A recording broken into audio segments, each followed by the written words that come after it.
اگر عرفات کے میدان سے مزدلفہ کی طرف تم سورج ڈوبنے سے پہلے نکلو گے دم واجب ہوگا، سزا ہوگی۔ نکلنا ہے میدان عرفات سے سورج ڈوبنے کے بعد، اور سورج ڈوبنے کے بعد تو نماز مغرب پڑھنی چاہیے نا، نماز مغرب نہیں پڑھنی۔ نماز مغرب کہاں پڑھنی ہے؟ راستے میں بھی نہیں پڑھنی۔ نماز مغرب مزدلفہ میں جا کے پڑھنا، جبکہ مزدلفہ میں نماز کا ٹائم ختم ہو جاتا ہے۔ بلکہ یہ علماء نے لکھا ہے کہ اگر مزدلفہ کوئی آدمی جلدی سے پہنچ گیا اور مغرب کا ٹائم باقی ہے تب بھی مغرب نہیں پڑھنی، قضا کر کے پڑھنی۔ مغرب اور عشاء ساتھ میں پڑھنا، اور ظہر اور عصر ایک ساتھ پڑھنا ہے۔ اگر امام کے ساتھ پڑھیں گے، امام مسجد کے پیچھے پڑھیں گے تو ظہر کی نماز کے وقت میں عصر کو پڑھنا ہے، اور مزدلفہ میں مغرب اور عشاء دونوں کو ساتھ پڑھنا ہے، چاہے امام پڑھاوے یا اکیلے پڑھیں، دونوں حالت میں۔ مغرب چھوڑنا یہاں پر ضروری ہے۔ سورج ڈوبنے کے بعد اصل قاعدہ قانون تو یہ تھا نا کہ نماز پڑھنی چاہیے، نماز واجب ہو گئی، مگر آج کے دن نماز پڑھنا گناہ ہے۔ آج سورج ڈوبنے کے بعد نماز پڑھیں گے تو ہمیں ثواب نہیں، سزا ملے گی۔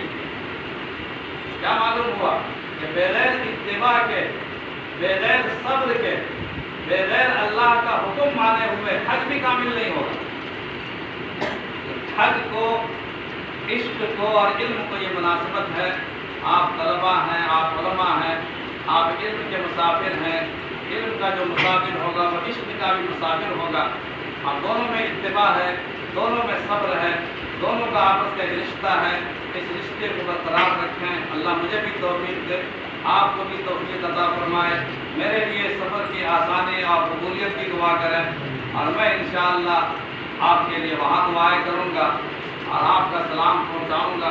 اللہ تعالیٰ آپ سب کو حج مبرور کی توفیق عطا فرمائے، اور میرے سفر کو بھی اللہ قبول فرمائے۔ جو کچھ کہا ہے اور سنا ہے اللہ پاک اس پر عمل کرنے کی ہمیں توفیق عطا فرمائے۔ وآخر دعوانا الحمدللہ۔